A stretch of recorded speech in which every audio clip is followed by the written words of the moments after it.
Então vamos tentar ver como que essas operações com vetores se aplicam ao nosso estudo sobre forças. Então, o que seria a força resultante, que a gente tanto fala? Essa força é a soma de todas as forças aplicadas por diferentes agentes sobre um corpo. Por exemplo, no caso dessa caixa, a gente tem essa caixa aqui, ela estava inicialmente em repouso, quando uma pessoa começa a puxar ela por esse fio. Quais são as forças que estão sendo aplicadas ali sobre essa caixa? A primeira força que a gente pensa é a força que essa pessoa está fazendo na caixa, né? Então, esse fio daqui está sendo puxado pela pessoa, então tem uma força daqui puxando essa caixa para cá. Então, qual é a força que está sendo aplicada?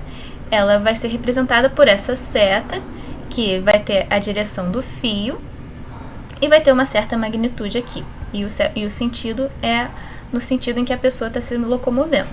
Então, a primeira força é devida a esse agente aqui, pessoa, e é a força aplicada, na verdade, pelo fio, mas no fundo é a pessoa que está fazendo essa força.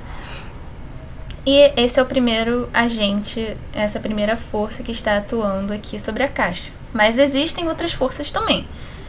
Por exemplo, essa caixa daqui, ela está sobre uma superfície. Então, aqui elas estão em contato. A caixa e o chão estão em contato. Então, tem uma força aqui também que o chão está aplicando sobre essa caixa.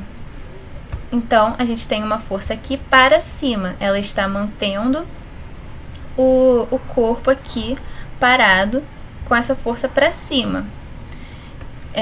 O agente dessa força é o chão. Mas a gente também tem uma última força, que é a força da Terra.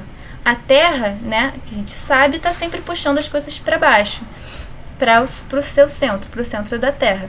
Então a gente tem também uma força que a Terra exerce aqui sobre esse bloco aqui, essa caixa. Então ela é para baixo na direção aqui do centro da Terra, sentido para baixo. Então, qual vai ser a força resultante sobre essa caixa? A gente tem várias forças aqui, de vários agentes diferentes, mas o que vai acontecer com essa caixa? O que vai acontecer é que a gente precisa adicionar todas essas forças. Então, como é que a gente faz? A gente pega todas essas forças e diz que elas estão sendo aplicadas em um ponto. A gente reduz a caixa a um ponto. Então, todas elas estão sendo aplicadas sobre esse ponto. E aí a gente adiciona essas forças. Então, eu vou adicionar esse vetor, essa força daqui, com essa força daqui, com essa força daqui.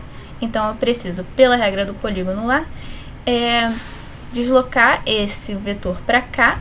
Então, esse vetor mais esse vetor daqui. Então, eu vou ter que deslocar esse vetor para a ponta deste. Então, eu desloco ele para cá. A força resultante, como a gente viu, ela começa na bunda do primeiro vetor e termina na cabeça do último vetor. Então, a força resultante dessa caixa vai ser aqui na horizontal, que faz bastante sentido, né? Se a gente pensa aqui na caixa, o que a caixa está fazendo? Ela está se movendo para cá, então a força dela é para cá. A sua aceleração é nessa direção e nesse sentido. Ela não está indo aqui na direção vertical, ela está apenas se movendo na horizontal. Então, olha só, pela segunda lei de Newton, a gente consegue ver que a força resultante e a aceleração, elas têm a mesma direção e o mesmo sentido. Porque essa massa daqui, ela nunca vai ser negativa, ela sempre vai ser positiva. Então, aqui nunca vai ter aquele sinal de menos que a gente viu. Essa força, ela, lá pela multiplicação por escalar, elas vão ter a mesma direção e o mesmo sentido. Porque a massa é sempre maior do que zero. E aqui eu até botei a aceleração com um tamanho menor, porque a massa dessa caixa ela vai entrar também. Então, elas não vão ter o mesmo tamanho. Então, só ressaltando, a força e a aceleração têm a mesma direção e sentido, mas não necessariamente o mesmo módulo. Então, aqui é um exemplo de como que a gente utiliza essas operações com setas para trabalhar com as forças sobre um corpo. Então, só para também trabalhar com a representação da terceira lei de Newton. De novo, a gente vendo aquela situação em que uma pessoa chuta a bola, como é que a gente representa aqui a terceira lei de Newton? A gente teria que representar na bola uma força que está sendo exercida pelo pé, nessa direção daqui, e o pé também está recebendo uma força que a bola aplica sobre ela. Então, elas têm a mesma magnitude, mas elas estão sendo aplicadas em corpos diferentes por corpos diferentes.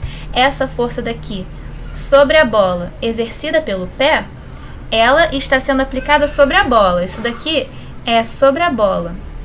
Agora, essa força que está sendo exercida sobre o pé pela bola, ela está sendo aplicada sobre o pé. Então, essa força aqui é a força do pé, no pé, e essa força daqui é a força na bola. Essa é a representação da terceira lei de Newton. Elas têm a mesma magnitude, o mesmo tamanho nessas setas, e elas têm a mesma direção. Isso é importante. Elas estão sempre com a mesma direção, só que em sentidos opostos, né? Porque são forças opostas, ação e reação. Mas são em corpos diferentes. Então, como são forças opostas, ou seja, possuem o mesmo modo de direção, mas sentidos inversos, a gente pode escrever a seguinte expressão, que a força exercida sobre o pé pela bola é igual ao inverso da força exercida sobre a bola pelo pé. Como a gente viu antes, dois vetores opostos são escritos dessa maneira. Então, isso vale para qualquer par ação e reação, qualquer par de força de ação e força de reação. A força de ação ela vai ser igual ao inverso da força de reação. Lembrando que essas duas são forças exercidas, cada uma sobre um corpo diferente. Então, esses são os vetores e as suas aplicações em operações com grandezas vetoriais, como a força, e eles vão ser muito importantes nesse nosso estudo com grandezas vetoriais.